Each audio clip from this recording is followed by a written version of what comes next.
pertemuan kali ini kita akan melanjutkan materi mengenai teks berita.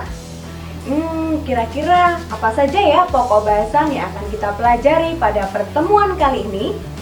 Yang pertama, kita akan belajar mengenai struktur dan kaidah berita.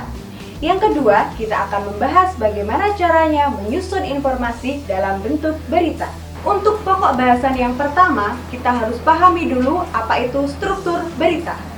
Struktur yang dimaksud adalah susunan berita.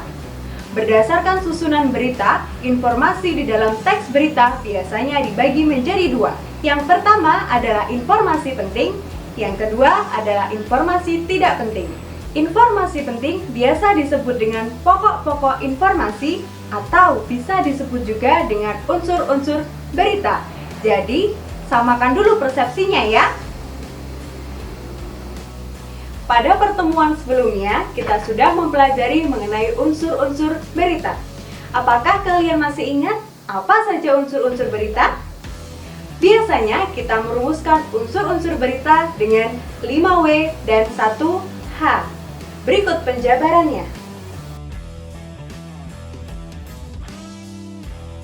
Selanjutnya, kita akan membahas mengenai struktur berita.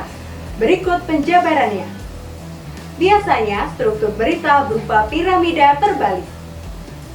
Untuk informasi yang paling penting biasanya berada di paling atas, sedangkan informasi yang kurang penting biasanya berada di bawah. Untuk dapat menyusun informasi dalam bentuk berita, yang harus kalian lakukan adalah menulis teks berita.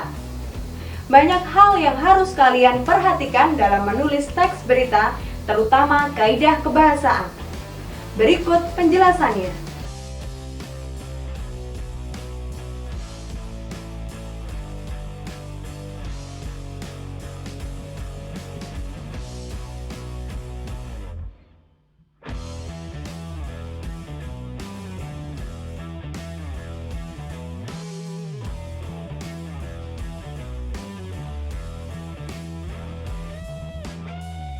Untuk bisa menyusun teks berita, ada beberapa tahapan yang harus kalian lakukan. Yang pertama, kalian harus menentukan sumber berita. Yang kedua, kalian harus mendatangi sumber beritanya. Yang ketiga, kalian harus mencatat fakta-fakta dan data-data penting untuk dijadikan berita.